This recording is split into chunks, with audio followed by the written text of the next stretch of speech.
Amém. Irmãos, abram suas Bíblias em Hebreus, capítulo 11.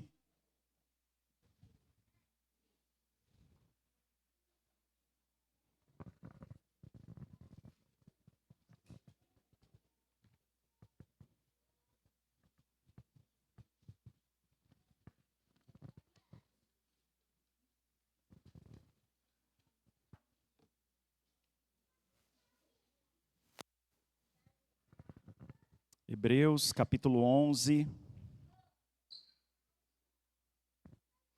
Nós vamos fazer a leitura dos versos 39 e 40. Hebreus 11, 39 e 40. Lembrando, a versão que nós usamos aqui é Almeida 21 a 21.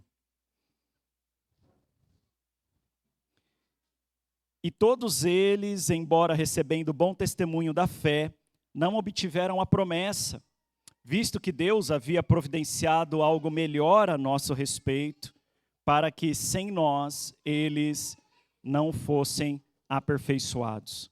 Senhor, muito obrigado. Agradeço a Ti pelo privilégio esta manhã de estar aqui, Senhor, juntamente com a Sua igreja. Não há lugar melhor a estar, nem nada melhor a fazer do que estarmos diante do Senhor, em comunhão, como corpo do Senhor, salvo pelo Senhor. E nesta manhã, que privilégio, Senhor, que alegria. Fale comigo através da sua palavra, fale ao coração dos meus irmãos aqui também nesta manhã, para a glória, honra e louvor do seu nome. Amém e amém. Amém, irmãos. De fato, é uma alegria estar aqui com os irmãos. Confesso que esse último mês praticamente foi bem difícil estar longe dos irmãos e diz uma certa poesia ou trecho de uma certa música de um cantor popular brasileiro que nós só vamos enxergar a altura dos prédios quando nós saímos da cidade. Então existem coisas que nós só vamos entender o seu valor ou dar o valor que lhe é devido quando nós estamos longe dessas coisas ou quando nós estamos privados de estar no meio delas. E ao longo desse mês eu pude sentir o quanto estar com o corpo do Senhor faz falta. O quanto estar participando da comunhão faz falta, irmãos. E às vezes nós, por uma situação ou outra, precisamos ter essa experiência para nós valorizarmos o que é ser igreja, o que é ser o corpo de Cristo. Eu cresci dentro da igreja. E eu posso contar nos dedos as vezes em que eu não estava num domingo na igreja, ou que eu fiquei mais de uma semana sem estar na igreja. Eu cresci nesse ambiente, eu cresci estando aos finais de semana na igreja, durante a semana trabalhando na igreja. Eu cresci no meio de crente, eu falo crentez. Eu cheiro crente, eu ando igual crente, visto igual crente. Antigamente mais, agora nem tanto, né? Eu até brinquei com os irmãos quando eu cheguei. Falei, o pastor ficou um mês desigrejado, né, em casa, e aí chega na igreja de bermuda e chinelo, de dedo. Mas, irmãos, estar longe por uma questão de saúde, enfim, mas estar longe é uma experiência que nos faz pensar em muitas coisas, em muitas coisas.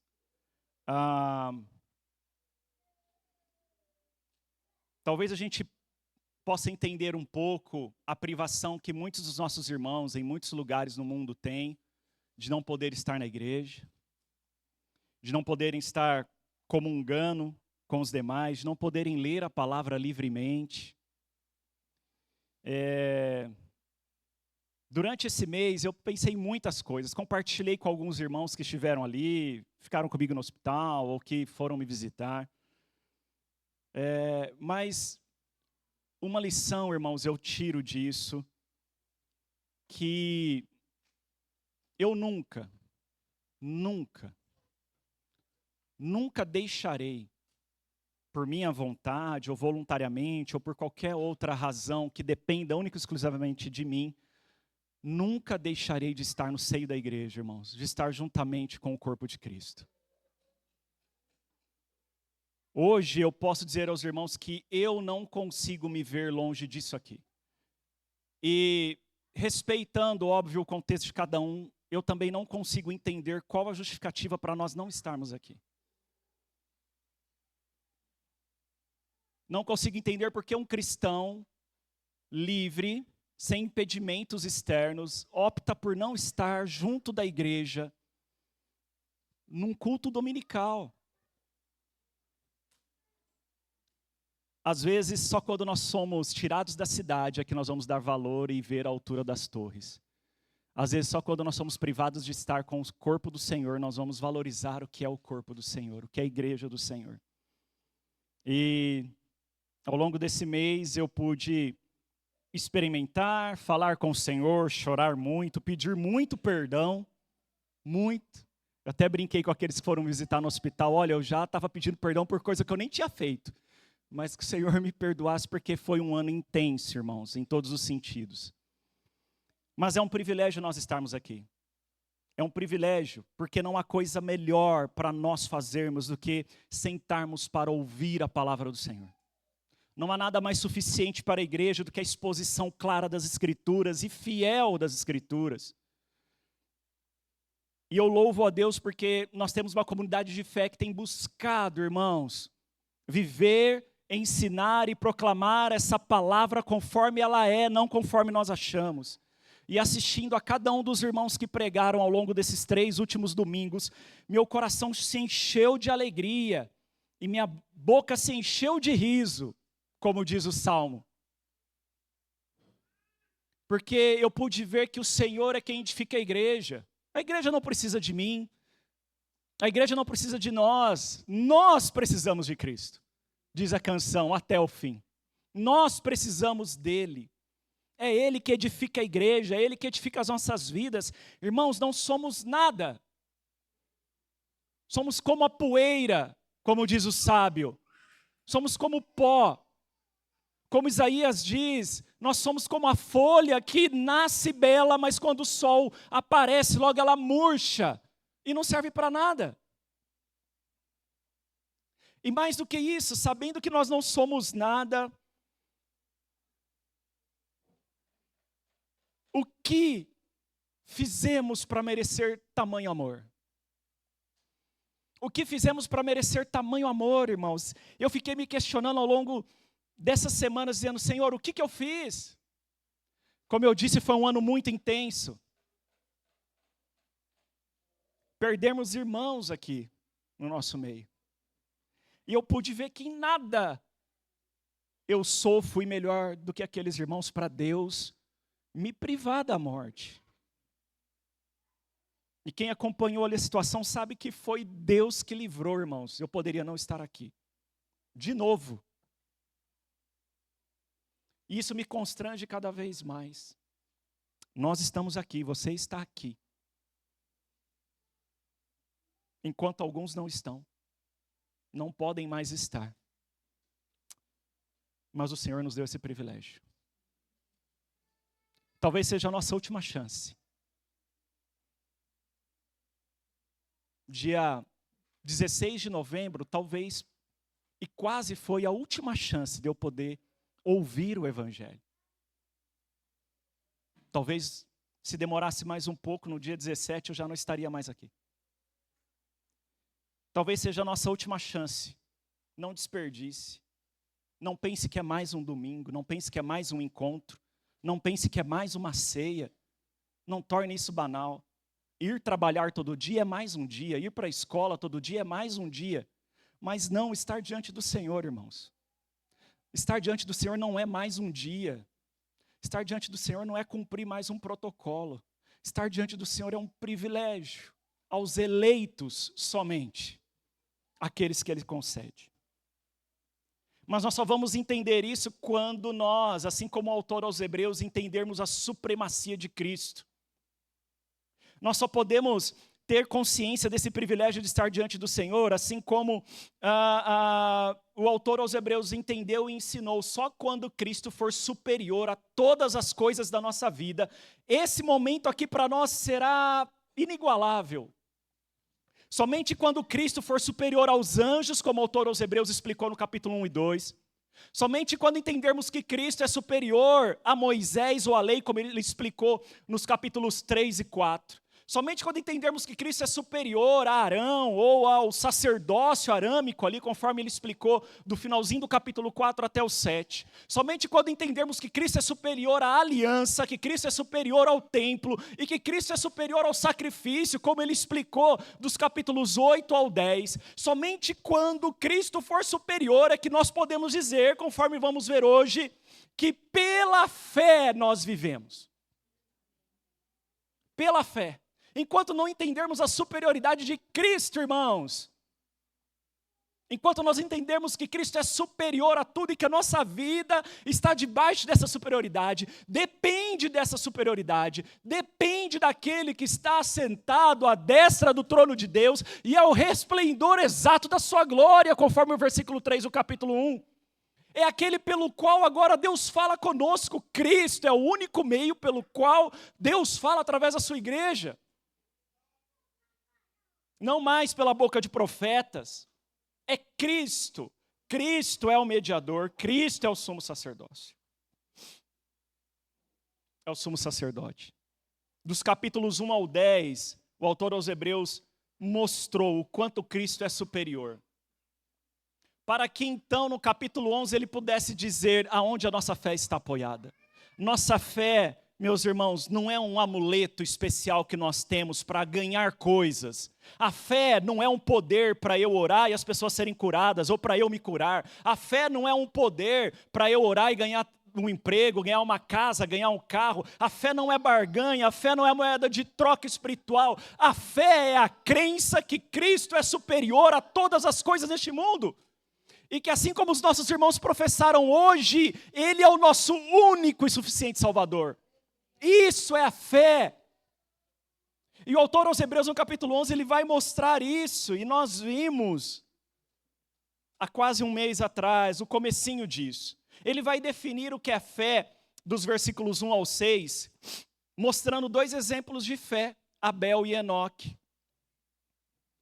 Mas aí, dos versículos 7 ao 40, ele vai dar mais outros exemplos de fé que nós vamos ver hoje.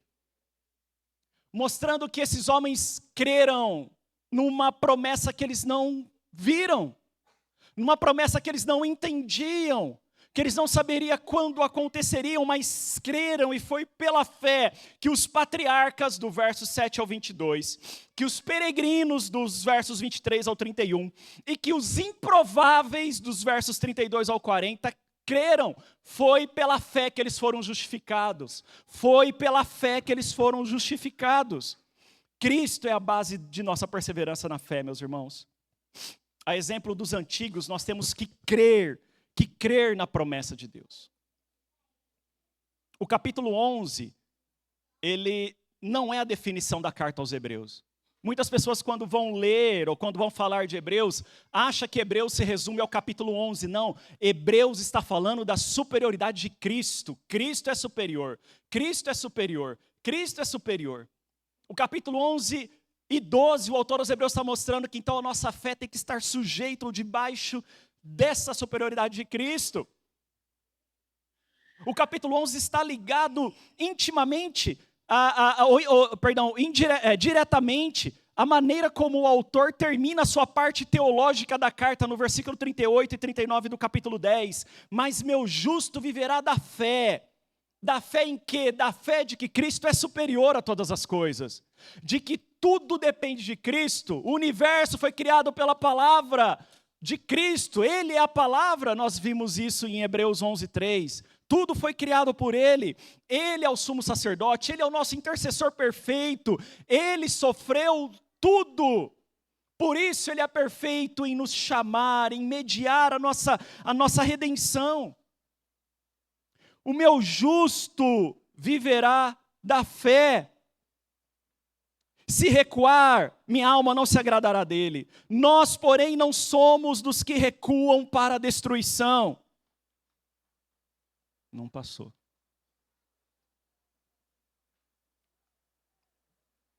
Mas sim dos que creem para a preservação da vida. O capítulo 11, ele está demonstrando isso. Após entendermos que Cristo é superior a todas as coisas, nós devemos viver pela fé. Não há desculpa para recuarmos, irmãos. Qual é a desculpa? Qual é a desculpa? Qual é a desculpa para recuarmos? E aí ele vai demonstrar, ele vai trazer 3 exemplos, como eu disse aqui: os patriarcas, os peregrinos e os improváveis. Ele vai usar os patriarcas para demonstrar isso, dos versos 7 ao 22, citando Noé, no versículo 7, que diz: pela fé, Noé, temente a Deus, construiu uma arca para a salvação de sua família, quando advertido sobre as coisas que ainda não se viam. Por meio da fé, condenou o mundo e tornou-se herdeiro da justiça segundo a fé. A história de Noé está narrada ali de Gênesis capítulo 5, versículo 28, até o capítulo 10, versículo 1. Lá em Gênesis, nós vamos ver que Noé andava com Deus, Gênesis 6, 9. Noé era um homem justo, Gênesis 7, 1. Noé era um homem com quem Deus falava, Gênesis capítulo 6, versículos 13 e 14. Noé obedeceu a Deus quando Deus falou com ele para ele construir uma arca do nada. Levou 120 anos para construí-la, Gênesis 6, 22. E é de Noé que Deus vai formar a humanidade, ele é a nova semente da humanidade. Em Gênesis 9, versículos 1 ao 3, Deus abençoou Noé e seus filhos e disse-lhes: frutificai, multiplicai-vos, enchei a terra, todo animal da terra, toda ave do céu, tudo que rasteja sobre a terra, e todos os peixes do mar terão medo e pavor de vós. São entregues nas vossas mãos, tudo quanto se move e vive vos servirá de alimento, bem como a planta verde, eu vos dei tudo. Só a Adão e a Noé, Deus deu essa palavra, só eles receberam esse mandato específico. Sobre Noé, Deus derrama, meus irmãos, a continuidade da humanidade. Olha o privilégio. Deus fez uma aliança com Noé, em Gênesis 9, versículos 8 e 9, que nós vemos até os dias de hoje, ao final de cada chuva, quando sai o sol. Deus fez uma aliança que está visível aos nossos dias. O autor aos Hebreus, ele vai lembrar e resumir essa história, como nós lemos no versículo 7, dizendo que Noé era temente a Deus, Noé obedeceu a Deus e construiu a arca, Noé creu naquilo que ele não via, Noé cumpriu o seu propósito. Por isso Pedro vai dizer em 2 Pedro 2,5, que ele se tornou herdeiro da justiça, também não poupou o mundo antigo, embora tenha preservado Noé, pregador da justiça, pregador da justiça. Junto com mais 7 pessoas, ao trazer dilúvio sobre o mundo dos ímpios, Noé creu, irmãos, na palavra de Deus. Noé creu na palavra de Deus. Loucura o que ele fez. Quem passaria 120 anos construindo uma arca, um barco, sozinho, enquanto ninguém ouvia a sua pregação, ninguém ouvia a sua palavra? Mas ele vai falar de Abraão também, dos versos 8 ao 19. A história de Abraão está narrada lá em Gênesis, do capítulo 11 até o capítulo 25. Abraão é um exemplo de fé no judaísmo, irmãos, principalmente aqui no 1º século, onde a carta é escrita. Na verdade, para o judeu, Abraão é o maior exemplo de fé. Somos filhos de Abraão, não era isso que os judeus falavam a Jesus? Somos filhos de Abraão, por que precisamos conhecer a verdade? Por que precisamos ser libertos? Somos filhos de Abraão. Abraão é exemplo de fé, e Paulo vai dizer isso também lá em Romanos 4, em Gálatas 3. Ele reconhece essa importância e vai falar da fé de Abraão. Paulo vai falar em Romanos 4, como já estudamos também aos domingos à noite, que Abraão foi justificado pela fé. Em Gálatas 3 ele vai dizer a mesma coisa. Abraão tem uma importância histórica, tem uma importância teológica, e o autor aos Hebreus, concentra a maior parte dessa descrição de fé na vida de Abraão, na vida e no seu chamado. Ele vai usar 4 exemplos da fé de Abraão. Primeiro, Abraão confiou quando foi chamado para sair da sua terra. Deus fala com Abraão: Abraão, pega suas coisas, larga seu pai e sua mãe, vai para onde eu vou te mandar. Onde que é? Não sei, vai andando. Não precisa saber, vai andando. Quem de nós faria isso hoje, irmãos? Estamos apegados ao materialismo, apegados à segurança financeira, à nossa profissão, à nossa casa, a trabalhos, a pais, a filhos, a mães, a familiares. Abraão confiou. E já era loucura na sua época sair andando a pé com a sua esposa no meio do deserto, sem destino. É isso que ele vai dizer no versículo 8. Pela fé, Abraão obedeceu quando foi chamado, partindo para um lugar que receberia por herança, e partiu sem saber para onde ia. Sem saber para onde ia. Abraão confiou na promessa da terra que ele habitaria. Versículo 9. Pela fé, peregrinou na terra da promessa, como se fosse terra estrangeira, habitando em tendas com Isaque e Jacó, herdeiros com ele da mesma promessa. Aquela terra que os hebreus conquistaram depois com Josué e depois continuaram conquistando com os reis, foi a terra onde Abraão chegou, foi a terra onde ele montou seu acampamento, foi aonde Isaque casou, teve seus filhos, foi aonde Jacó teve seus filhos, foi onde Jacó abriu poços, foi a mesma terra que depois eles foram para o Egito e 400 anos tiveram que voltar para reconquistá-la. Ele peregrinou por uma terra que não tinha nada, sem saber que era aquela terra. Abraão confiou. Abraão confiou na promessa de um filho, mesmo sendo velho, versículos 11 e 12.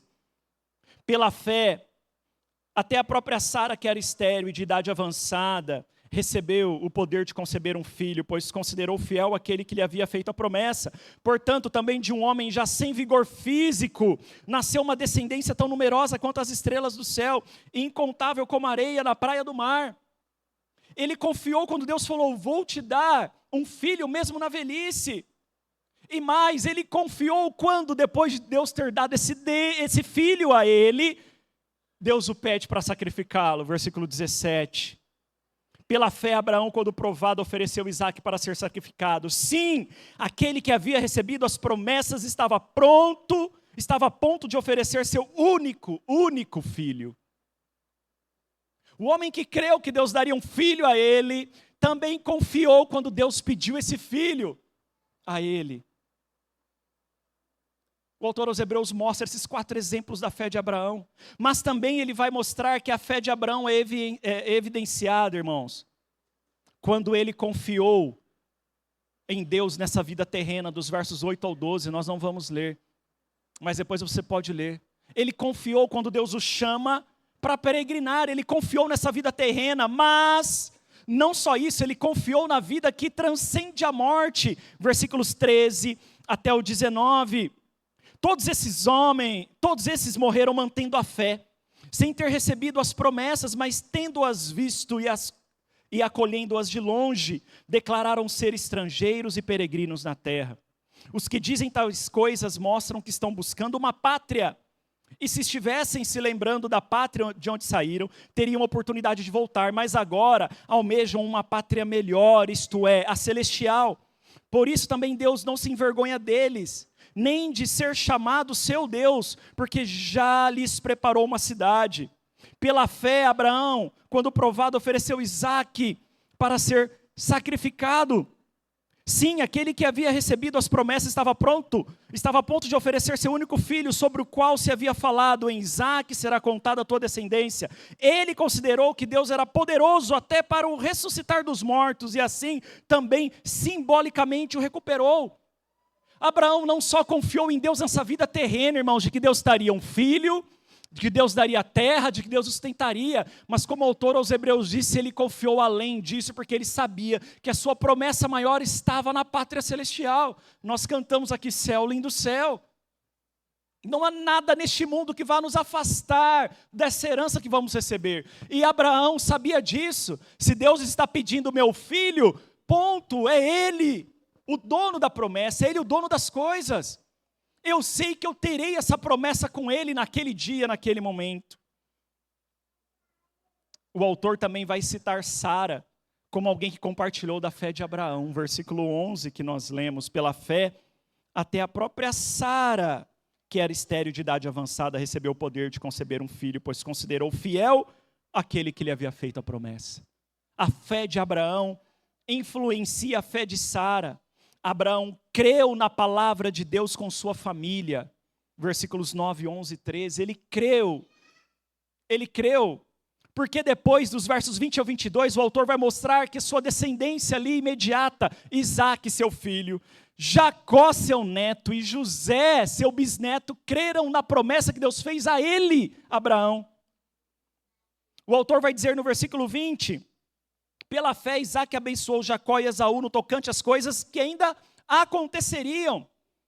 Pela fé Isaque abençoou o que? Baseado na promessa que ele recebeu do seu pai, ele abençoou seus filhos. No tocante às coisas que ainda aconteceriam, refere-se ao cumprimento das bênçãos que Deus prometeu a Abraão. Lá em Gênesis 27, do 27 ao 40, essas bênçãos são transferidas agora a Isaque. Isaque creu na palavra de Deus, dita pelo seu pai. Versículo 21, o autor vai dizer o quê? Pela fé Jacó, quando estava para morrer, abençoou cada um dos filhos de José e adorou, apoiado sobre a extremidade do seu bordão. Pela fé Jacó abençoou, baseado na promessa de seu avô, que abençoou seu pai, e aí seu pai o abençoou, e ele abençoa os filhos de José. Por que os filhos de José o autor está citando aqui? Porque era o filho que estava morto, lembra? Quando Jacó vê José, ele fala o quê? Eis o meu filho que estava morto. Ele está aqui, está vivo. O autor aos Hebreus faz menção de dizer isso, porque Jacó não abençoa José, ele abençoa os filhos de José. Os filhos de José são contados entre as 12 tribos de Israel. Eles são contados como filhos de Jacó. Gênesis 48 nós vemos isso. Manassés e Efraim, eles entram nessa bênção das 12 tribos, dos 12 filhos de Jacó, mas eles são netos de Jacó. Apoiado sobre a extremidade do seu bordão, refere-se a Gênesis 47, 31, que diz: e Jacó disse, jura-me, e ele jurou, José jurou. Então Israel inclinou-se sobre a cabeceira da cama. Jacó estava morrendo e ele pediu para que José jurasse a ele. Jacó creu na palavra de Deus, dita pelo seu pai, que foi dita pelo seu avô. No verso 22, o autor vai falar de José. Pela fé, José, próximo do seu fim, fez menção da saída dos filhos de Israel do Egito e deu ordens relativas aos seus ossos. Pela fé, José, baseado na promessa de seu bisavô, Abraão, que abençoou seu avô Isaque, que abençoou seu pai Jacó. Ele, José, lembrou da promessa da terra prometida aos seus irmãos, eis que o autor aos Hebreus está lembrando. Quando José estava velho, próximo de morrer, ele disse em Gênesis 50, versículos 24 e 25, acho que eu passei aqui, perdão. Isso. Depois dessas coisas, José disse a seus irmãos, estou para morrer, mas Deus certamente vos visitará e vos fará subir dessa terra para a terra que jurou a Abraão, a Isaque e a Jacó. E José fez os israelitas jurarem, dizendo, certamente Deus vos visitará. Vocês vão sair daqui e fareis transportar daqui os meus ossos. Eu não quero que os meus ossos fiquem aqui. Vocês vão levar com vocês para a terra prometida. E foi isso que aconteceu 430 anos depois, irmãos. José lembra seus irmãos da sua morte. Deus falou pela fé. Ele creu, não tinha nada. Ele creu. José creu na palavra de Deus, dita pelo seu pai, que foi dita pelo seu avô, que foi dita pelo seu bisavô. Mas o autor aos Hebreus vai dar mais exemplos de fé, os peregrinos. E agora ele vai citar Moisés, um outro grande exemplo. É o segundo maior relato nessa galeria dos heróis da fé. O autor aos Hebreus vai dedicar um tempo maior para falar de Abraão e de Moisés. De Moisés ele vai falar dos versos 23 ao 29. A história de Moisés está ali no livro de Êxodo, dos capítulos 1 ao 15, contando toda a história dele. A fé é evidenciada na vida dos pais de Moisés primeiro. Olha o versículo 23. Pela fé, Moisés, assim que nasceu, foi escondido por seus pais durante 3 meses, pois viram que o menino era belo e não temeram o decreto do rei. Pela fé dos pais, Moisés foi escondido. Essa fé que foi evidenciada na vida dos pais de Moisés, também foi evidenciada na vida de Moisés. Ele recusou a alta posição e o reconhecimento do mundo, versículo 24. Pela fé, Moisés, já adulto, recusou ser chamado filho da filha de Faraó. Ele recusou, irmãos, ser um herdeiro direto ao trono do Egito. Ele recusou estar no palácio. Ele recusou a alta posição, ele recusou o reconhecimento do mundo. Pela fé, Moisés escolheu ser maltratado do que se render ao pecado, versículo 25. Escolhendo, pelo contrário, ser maltratado com o povo de Deus, em vez de experimentar por algum tempo os prazeres do pecado, ele escolheu pela fé se juntar ao seu povo, do que viver ali, do que se render ao pecado. Lembrem que Egito tipifica o mundo. A fé evidenciada na vida de Moisés, quando não pensou na glória deste mundo, mas ele pensou na glória do mundo vindouro. Versículo 26, ele considerou a afronta de Cristo como uma riqueza maior do que os tesouros do Egito, pois tinha em vista a recompensa. Ele abandonou o mundo, tendo como alvo somente Deus, versículo 27. Pela fé ele deixou o Egito, não temendo a ira do rei, e perseverou como quem vê aquele que é invisível. Pela fé, ele abandonou tudo que ele tinha por algo que era incerto, irmãos. Para ele, era incerto para ele. Mas, Senhor, eu não sei nem falar. Como que eu vou falar com o Faraó? Quem eu sou? A fé de Moisés é evidenciada quando ele foi obediente e deu a Deus aquilo que lhe era devido, versículo 28. Pela fé celebrou a Páscoa e a aspersão do sangue para que o destruidor não tocasse os primogênitos. Pela fé ele fez o que? Celebrou a Páscoa. Imagina isso. Ele teve que crer quando Deus falou para ele, vai acontecer assim, vocês vão pegar um cordeiro, vai imolar esse cordeiro, pega o sangue dele e lá, pinta a porta, passa na porta da sua casa, na casa do... Manda os hebreus fazerem isso. E aí, eu vou enviar o anjo da morte e ele vai ver o sangue e não vai matar os seus filhos. Tem que crer, irmãos, para fazer isso. A fé de Moisés é evidenciada quando ele conduziu um povo incrédulo à obediência de Deus, versículo 29. Pela fé, os israelitas atravessaram o Mar Vermelho, como se estivessem em terra seca. Irmãos, isso é loucura. Nós conhecemos a história, o povo chegou diante do mar. E aí, Moisés, está vendo? Nos trouxe para a gente morrer aqui, que não sei o quê. E aí, de repente, Moisés estende ali a vara e Deus abre o Mar Vermelho, irmãos. Aí temos um outro problema. Você tem que atravessar no meio daquilo. E o medo daquelas águas voltarem, te engolirem. Vimos recentemente, os irmãos acompanharam essa semana em Santa Catarina, um casal que morreu juntamente com a filha, porque foi atravessar uma área alagada com o carro, e o carro foi levado, e morreu uma família inteira. Imagine aquelas pessoas vendo o milagre, mas irmãos, quem teria coragem de passar por duas muralhas enormes de água, vibrando ao seu lado? Moisés conduziu o povo pela fé. A fé de Moisés é evidenciada quando ele conduziu um povo incrédulo. E olha, os hebreus no Egito, eles eram incrédulos, irmãos, incrédulos, eles não criam em Deus. A evidência no livro de Êxodo deixa isso muito claro. Era um povo que no primeiro momento já reclamou, já queria voltar para o Egito. Era um povo que mesmo vendo a manifestação de Deus no Monte Sinai, lá no alto, trovões, relâmpagos, vozes e tudo mais, construiu um bezerro de ouro. Era um povo incrédulo, mas Moisés, pela sua fé, conduziu esse povo. A fé de Moisés salva o povo de Deus, versículo 29.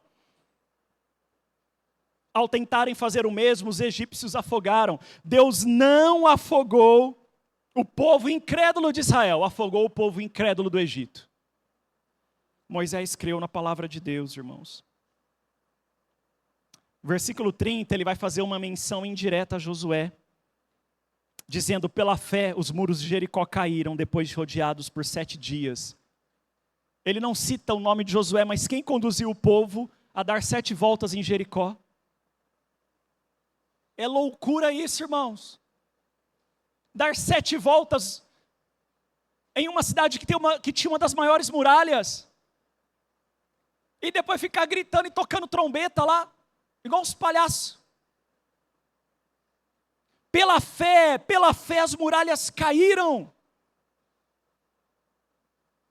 Por qual fé os muros caíram, irmãos?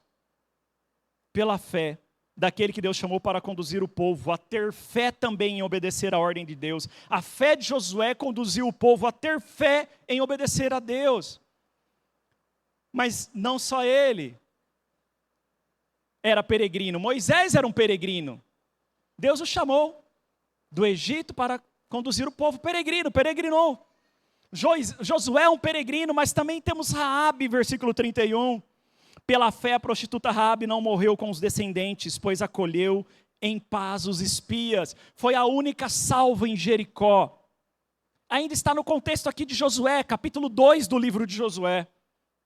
A evidência da fé e da salvação de Raabe foi acolher os espias e crer naquilo que Deus iria fazer. Ela creu. É uma prostituta que está na genealogia de Cristo, irmãos. De Raabe descende diretamente Davi. É de Raabe.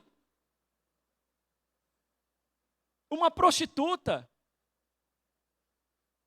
Um dos seus descendentes, Boaz, vai casar com Ruth, uma moabita.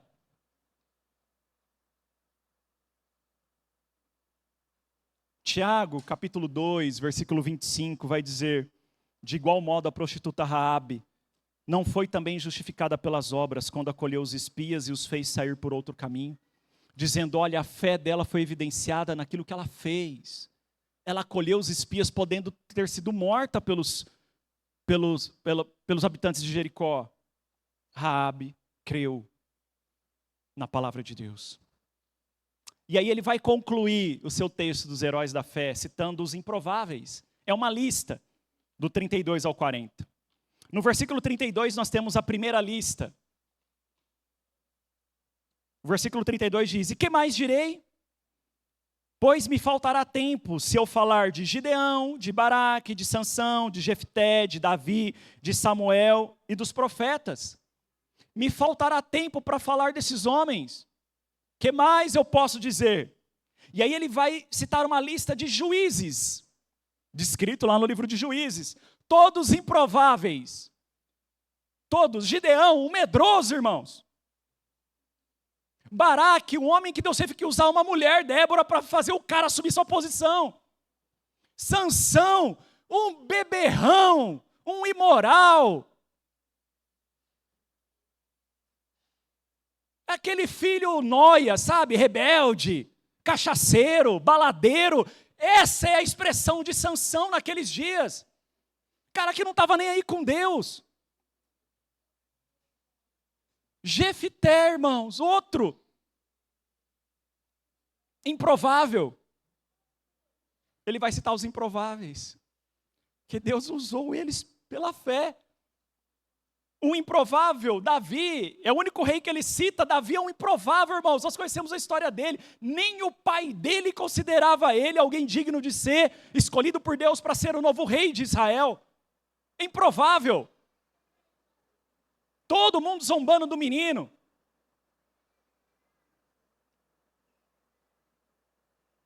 Os profetas, ele vai citar Samuel. Samuel é outro improvável, irmãos, filho de Ana. Foi deixado para ser criado com o profeta Eli, que também era ali sacerdote. Um improvável. Alguém que nem era para ter nascido, porque Ana era estéril. E aí ele vai citar os demais profetas que estão descritos ali nos livros históricos e proféticos do Antigo Testamento. Todos os profetas são homens improváveis para estarem fazendo aquilo que Deus os chamou para fazer. Todos foram improváveis naquilo que realizaram. Alguns dos nossos irmãos já pregaram sobre alguns profetas aqui. Tinha de tudo. Mas eles evidenciaram uma fé por aquilo que eles venceram, que ele vai descrever nos versículos 33 e 34. Estes Por meio da fé, olha só, venceram reinos, praticaram a justiça, alcançaram promessas, fecharam a boca de leões, apagaram a força do fogo, escaparam ao fio da espada, da fraqueza tiraram força, tornaram-se poderosos na guerra, puseram em fuga exércitos estrangeiros, citando todos esses homens e os feitos que Deus fez através da vida deles. Pela fé, todos eles creram na palavra de Deus. Creram, irmãos.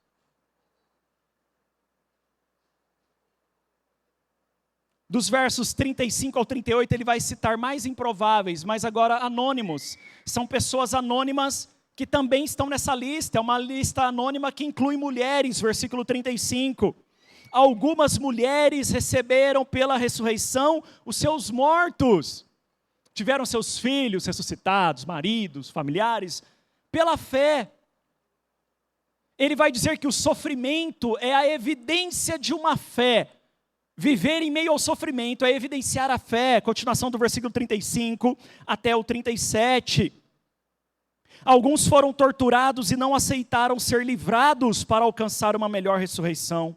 Outros experimentaram zombaria e espancamentos, correntes e prisões, foram apedrejados e provados, cerrados ao meio, morreram ao fio da espada, andaram vestidos de pele de ovelhas, de cabras, necessitados, aflitos e maltratados. Pela fé eles escolheram isso.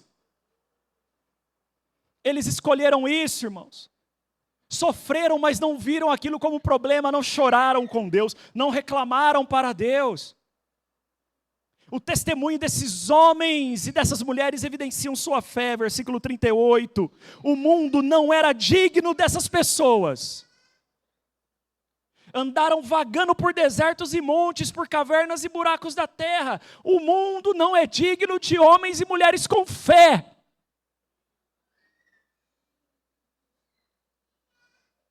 O mundo não é digno de pessoas que andam e vivem pela fé. O meu justo viverá pela fé. A palavra de Deus a Abacuque, quando ele estava enviando os babilônios para destruir Judá. Vocês vão viver pela fé. Quem é justo viverá pela fé no pior momento da sua vida. Todos eles creram na palavra de Deus. E aí ele vai concluir sobre a fé os versículos que nós lemos aqui, 39, 40, e eu já estou caminhando para o fim. Ele vai dizer no versículo 39, todos eles, ele está citando todos, desde Abel e Enoque lá nos versículos 4 e 5, e todos esses que ele citou, todos eles deram o quê? Bom testemunho, mas foram pecadores. Todos eles pecaram, foram pecadores, mas olha o que ele fala, todos deram bom testemunho, e todos eles, embora recebendo bom testemunho pela fé, eles deram bom testemunho da sua fé, mas sabe o que aconteceu, irmãos? Eles não alcançaram a promessa. Versículo 39, não obtiveram a promessa, eles não viram, eles não sentiram, eles não experimentaram o efeito da cruz, o efeito do sacrifício do nosso Salvador. Esses homens testemunharam com fé daquilo que eles não sentiam, daquilo que eles não experimentaram, daquilo que eles não viram, eles mantiveram-se em fé. E sabe como o autor aos Hebreus vai terminar dizendo que isso não foi reservado a eles, não foi reservado a Abel, não foi reservado a Abel será atingido, afetado, alcançado pelo sacrifício de Cristo. Naquele momento em que ele viveu, não foi reservado a Enoque, não foi reservado a Abraão, não foi reservado a Moisés, não foi reservado a Isaac, a Jacó, a José e seus filhos, não foi reservado a nenhum dos juízes, não foi reservado a Davi, não foi reservado a Samuel, não foi reservado a nenhum dos profetas. No tempo em que eles viveram, serem atingidos, afetados, alcançados, regenerados pelo sacrifício de Cristo. Sabe a quem foi reservado isso? Versículo 40. Visto que Deus havia providenciado algo melhor a nosso respeito. Foi reservado a mim e a você. Mas em que momento nós somos melhores do que esses homens? aonde a nossa fé é melhor do que a deles. Quando, irmãos, nós damos mais testemunho que Abel, que Enoque, que Abraão, que Isaac, que Jacó, que Josué, que José, que seus filhos, que Moisés, que Davi, que qualquer um dos juízes, quando a nossa fé foi um testemunho melhor do que a deles? Quando vivemos como um desses homens? Quando vivemos como uma daquelas mulheres? Como aquelas viúvas que foram ali abençoadas por Deus pela vida dos profetas, não só com mantimento, mas com o filho ressuscitado. Quando tivemos uma fé como essa de dar a única coisa que nós tínhamos para sobreviver? Quando? Se às vezes escolhemos nem estar aqui aos domingos, porque temos outras coisas mais importantes a fazer. Isso foi reservado a nós. Foi reservado a nós. Foi reservado a nós. A nós. A nós. E olha como ele termina. E sem nós, eles não seriam aperfeiçoados. Sem nós, esses nossos irmãos que testemunharam da fé, não alcançariam isso. Sem nós, eles nunca teriam isso, irmãos.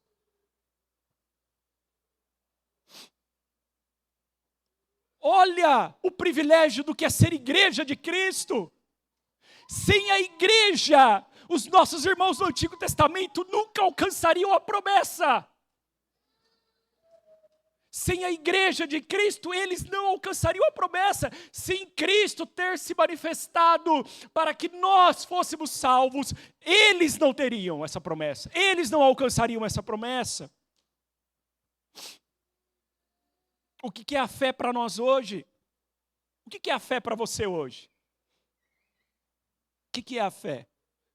O autor ele dá ênfase aqui a dois nomes, Abraão e Moisés, que são as duas alianças mais importantes para os hebreus, a aliança abraâmica e a mosaica. Abraão, a aliança de Abraão definiu um povo como povo escolhido de Deus. A aliança que Deus fez com Moisés definiu aquele povo que Deus escolheu com Abraão como uma nação agora organizada por Deus. Eles foram chamados por Deus ambos para saírem de seus lugares e para cumprirem suas vocações. Abraão foi chamado para sair da terra de seus pais. Moisés foi chamado para sair do palácio, para cumprirem suas vocações, para que aquele povo, aquele grupo de pessoas se tornasse o povo de Deus, a nação escolhida de Deus. Cristo, irmão, saiu do seu lugar, saiu da sua casa, saiu do seu trono para cumprir o seu sacrifício. Ele encarnou para definir a mim e a você como povo de Deus, como nação santa, como sacerdócio real, mais do que a aliança com Abraão, mais do que a aliança com Moisés. O autor aos Hebreus já deixou isso claro nos 10 primeiros capítulos. O que Cristo fez foi bem maior e superior ao que esses homens fizeram. Ele nos tornou povo de Deus, Ele nos tornou a nação do Senhor, Ele nos definiu nação escolhida. Mas o que é a fé para nós hoje? Podemos dizer que vivemos pela fé, irmãos? Podemos dizer que vivemos pela fé? A gente tem coragem de reivindicar do Senhor alguma coisa dizendo, eu vivo pela fé, Deus. Abraão e Moisés creram na palavra de Deus sem ter Cristo, irmãos, sem ter o efeito do seu sacrifício sobre eles. Eles creram sem ter isso, e eles só terão isso por causa de nós, diz o versículo 40. Por causa de nós, e Paulo concorda com isso, quando ele vai dizer, lá em Romanos 8, dos versos 19 ao 23, pois a criação aguarda ansiosamente a revelação dos filhos de Deus, porque a criação ficou sujeita à inutilidade, não por sua vontade, mas por causa daquele que a sujeitou, na esperança de que também a própria criação seja libertada do cativeiro da degeneração para a liberdade da glória dos filhos de Deus, pois sabemos que toda a criação geme e agoniza até agora como se sofresse dores de parto, e não somente ela, mas também nós que temos os primeiros frutos do Espírito, nós temos os primeiros frutos do Espírito. também gememos em nosso íntimo. A igreja recebeu o Espírito Santo, aguardando ansiosamente a nossa adoção, a redenção do nosso corpo. Toda a criação aguarda ansiosamente a revelação de quem? Dos filhos, daqueles a quem Cristo se revelou.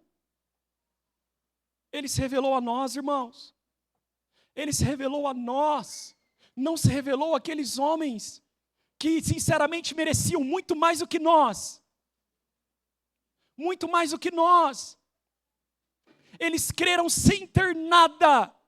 Eles creram sem sentir nada. Eles creram, irmãos. Todos os citados aqui sofreram coisas terríveis, mas creram naquilo que não viram e nem sabiam quando aconteceria. Olha o versículo 6, quando ele vai definir isso, ele diz o quê? No versículo 6 do capítulo 11 de Hebreus: sem fé é impossível agradar a Deus, pois é necessário que quem se aproxima de Deus creia que Ele existe e que recompensa o que os buscam. Foi isso que esses homens fizeram. Eles creram que Deus o recompensariam, mas eles não tinham a promessa, irmãos, eles não tinham a cruz.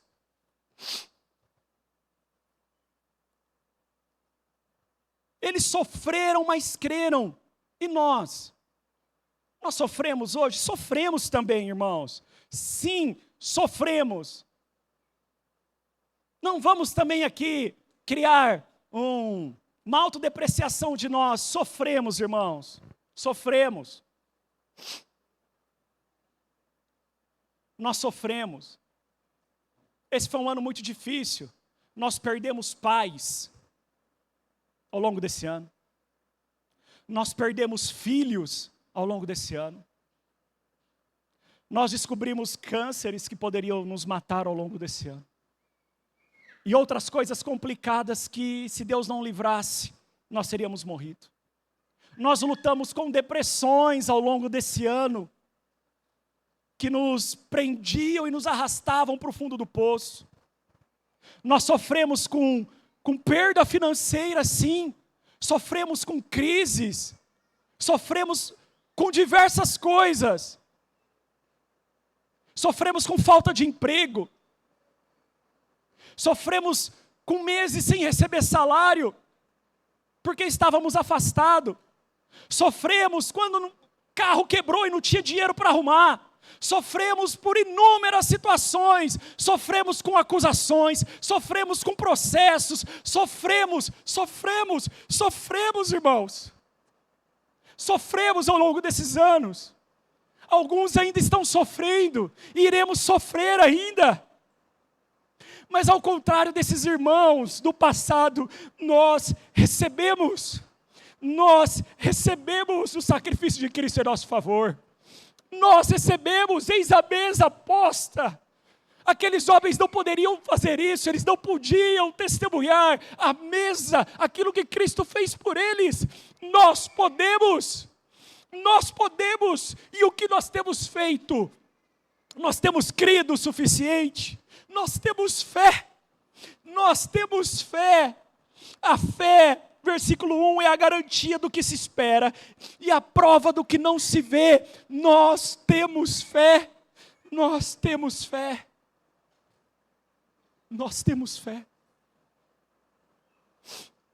Se coloque em pé no seu lugar, vamos orar. Quero chamar à frente os nossos oficiais, os nossos diáconos.